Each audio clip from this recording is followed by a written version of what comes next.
ભાવનગર જિલ્લાના બગદાણામાં ચાલી રહેલા વિવાદે ભયાનક સ્વરૂપ ધારણ કર્યું છે.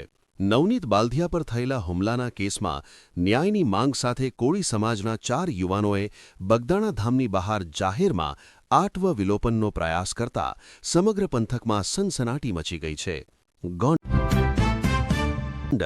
પતંગ જગાવવા જેવી નજીવી બાબતમાં એક જ જ્ઞાતિના 2 પરિવારો વચ્ચે થયેલી તકરારમાં તીક્ષ્ણ હથિયારો ઉડ્યા હતા. આ હિંસક અથડામણમાં ગંભીર રીતે ઘવાયેલા 30 વર્ષીય યુવકનું મોત નીપજતા ઉત્સાહનો તહેવાર શોકમાં ફેરવાયો હતો. શેરીમાં ઘોડા ચલાવવા બાબતે જસદણના રાણીરપુર ગામમાં 2 જૂથ વચ્ચે અથડામણ, 25 જણાઓએ 3 લોકો પર કર્યો હુમલો. નોકરીચોર, વિઝા સ્કેમર, અમેરિકામાં ભારતીયોને કરાયા ટાર્ગેટ, ટ્રમ્પની નીતિઓએ માહોલ બગાડ્યો. હિમાચલ પ્રદેશના સિરમૌર જિલ્લામાંથી એક હૃદય કંપાવી દેનારી ઘટના સામે આવી છે. સિરમૌર જિલ્લાના નોહરાધાર વિસ્તારમાં એક રહેણાંક મકાનમાં લાગેલી આગે એક આખા પરિવારને તબાહ કરી દીધો છે, જેમાં એક મહિલા અને 3 બાળકો સહિત 4 લોકોના જીવતા બળી જવાથી કરુણ મોત થયા છે. સતત બીજા વર્ષે સિંગાપુરે વિશ્વના સૌથી શક્તિશાળી પાસપોર્ટનું બિરુદ જાળવી રાખ્યું છે. ગત વર્ષે પણ સિંગાપુરનો પાસપોર્ટ વિશ્વમાં પ્રથમ ક્રમે હતો. સિંગાપુરના નાગરિકો પોતાનો પાસપોર્ટ લઈને વિઝા વગર જ 192 દેશોની યાત્રા કરવા માટે સક્ષમ. ભારત 80મા નંબરે. અમેરિકાના વિદેશ મંત્રાલયે સ્ટેટ ડિપાર્ટમેન્ટે 75 દેશોમાંથી આવતી વિઝા અરજીઓની કામગીરી સંપૂર્ણપણે અટકાવી દીધી છે. આ દેશોમાં Russia, Afghanistan, Iran, Iraq, Nigeria અને બ્રાઝિલ જેવા દેશોનો સમાવેશ થાય છે. પંચમહાલ જિલ્લાના હાલુલ નજીક તરવડા ગામ પાસે એક ગમખ્વાર હિટ એન્ડ રનની ઘટનામાં 2 રાહદારીઓના મોત નીપજ્યા છે, જ્યારે એક વ્યક્તિને ઈજા પહોંચી છે.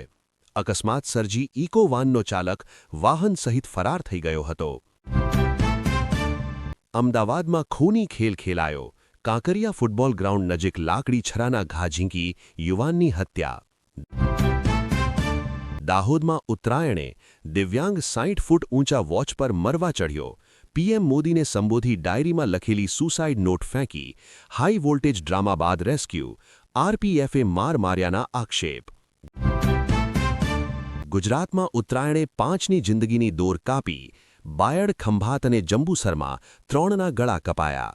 વડોદરામાં દોરી પતંગ પકડવા જતા એકનું અકસ્માતમાં તો બીજાનું કરંટ લાગતા મોત. મારા બાળકોને સાચવજો, પત્નીથી ત્રાસીને હું હવે જાઉં છું.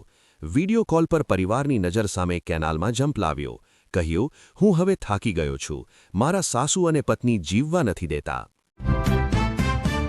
પીએમ મોદીએ કહ્યું, ભારતમાં 25 કરોડ લોકો ગરીબીમાંથી બહાર આવ્યા.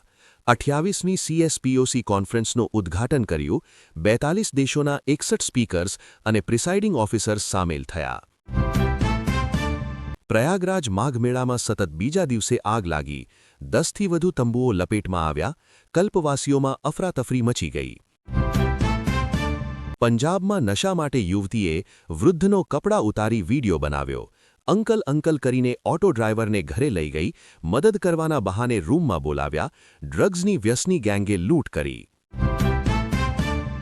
ભારતની પશ્ચિમ દરિયાઈ સરહદ પર સુરક્ષા એજન્સીઓએ ઘૂસણખોરીનો મોટો પ્રયાસ નિષ્ફળ બનાવ્યો છે. કચ્છના દરિયામાં આંતરરાષ્ટ્રીય જળસીમા નજીક પેટ્રોલિંગ કરી રહેલા ઇન્ડિયન કોસ્ટ ગાર્ડે એક શખ્સપંદ પાકિસ્તાની બોટને ઝડપી પાડી છે. વડોદરાના રેસકોર્સમાં મોલમાં ભીષણ આગ લાગવાની ઘટના સામે આવી છે. આગના બનાવને પગલે ફાયર બ્રિગેડની ટીમ ઘટના સ્થળે પહોંચીને આગને કાબૂમાં કરવાની કામગીરી હાથ ધરી. ચાપરડા ગામની સીમમાં એક બેકાબૂ કાર પક્ષીઓના ચબૂતરા સાથે ધડાકેભર અથડાતા 2 વ્યક્તિઓના ઘટના સ્થળે જ કમકમાટી ભર્યા મોત નીપજ્યા છે, જ્યારે પરિવારના અન્ય 5 સભ્યો ગંભીર રીતે ઇજાગ્રસ્ત થયા છે. સુરત શહેરમાં ઉત્તરાયણના પર્વ પર 2 આશાસ્પદ યુવાનોના મોતની ઘટના સામે આવતા અરેરાટી વ્યાપી ગઈ છે. શહેરના ભેસ્તાન વિસ્તારમાં પતંગ ચગાવતા સમયે ધાબા પરથી પટકાતા 14 વર્ષીય કિશોરીએ જીવ ગુમાવ્યો છે, જ્યારે અલથાણ વિસ્તારમાં પતંગની ઘાતક દોરીએ 23 વર્ષીય યુવકનો ભોગ લીધો છે. પશ્ચિમ બંગાળમાં હાલ નિપાહ વાયરસનો કાળો કહેર જોવા મળી રહ્યો છે. એક રિપોર્ટમાં કરવામાં આવેલા દાવા મુજબ પહેલા 2 સ્વાસ્થ્યકર્મીઓ બાદ હવે અન્ય 3 લોકોમાં આ વાયરસના લક્ષણો જોવા મળ્યા છે.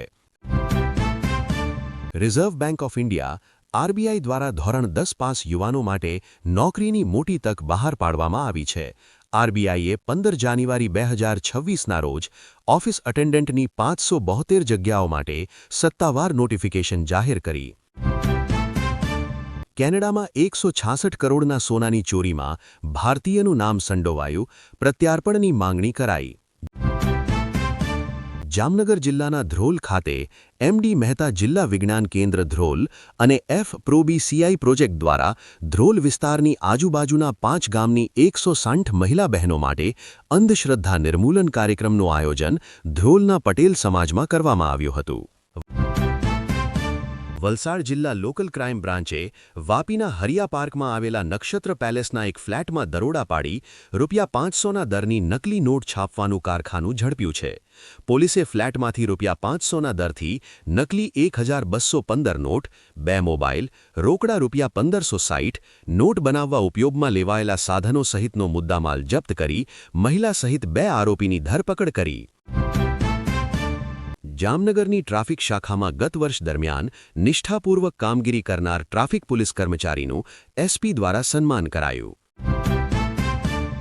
સાઉદી અરબના સૌથી વૃદ્ધ વ્યક્તિનું 142 વર્ષની વયે નિધન થયું, 110 વર્ષે લગ્ન કરી પિતા બન્યા હતા. મધ્ય પૂર્વમાં અત્યારે ભારેલા અગ્નિ જેવી સ્થિતિ છે. એવું માનવામાં આવી રહ્યું છે કે આગામી 24થી 48 કલાકમાં અમેરિકા ઈરાન પર મિસાઇલોનો મારો ચલાવી શકે છે. આ ગંભીર પરિસ્થિતિ વચ્ચે રાજદાત્રી ગતિવિધિઓ તેજ બની છે. છેલ્લા 24 કલાકમાં ભારતના વિદેશમંત્રી એસ જયશંકરના ફોનની ઘંટી 2 વાર વાગી હતી, જેમાં એક તરફ અમેરિકાના વિદેશમંત્રી માર્કો રૂબિયો હતા અને બીજી તરફ ઈરાનના વિદેશમંત્રી સૈયદ અબ્બાસ અરાગચી હતા. આ બંને દુશ્મન દેશોએ ભારત સાથે વાતચીત કરી. ભાણેજને મૂકવા ગયેલા વૃદ્ધને હાઈવે પર કાળ આંબી ગયો. ગાંધીનગરના વલાદ પાસે પૌત્રની નજર સામે જ પૂરપાટ ઝડપે કારે દાદાને હડફેટે લેતા ટૂંકી સારવાર દરમિયાન મોત. આઝાદ ગ્રુપે મકર સંક્રાંતિએ જાફરાબાદમાં અનેક પક્ષીઓ બચાવ્યા. પતંગની દોરીથી ઘાયલ પક્ષીઓની સારવાર કરી જાગૃતિ અભિયાન ચલાવ્યું. રાણપુરમાં જન્મ મરણના દાખલાની સમસ્યા, દાખલાની મર્યાદિત સંખ્યા સામે યુથ કોંગ્રેસે તાલુકા વિકાસ અધિકારીને આવેદનપત્ર આપી રજૂઆત કરી. પાકિસ્તાન બોલ્યું, ઓપરેશન સિંદૂર પછી અમારા ફાઇટર જેટ્સ ડિમાન્ડમાં. દાવો, બાંગ્લાદેશ સહિત 6 દેશોને JF-17 વેચવાની વાત ચાલી રહી છે, જેમાં રશિયન એન્જિન લગાડેલું છે. આજના સમાચાર અહીં પૂરા થાય છે. આ સમાચાર તમને કેવા લાગ્યા? કયા જિલ્લામાંથી અમારા સમાચાર સાંભળો છો એ અમને કોમેન્ટ્સમાં જણાવો.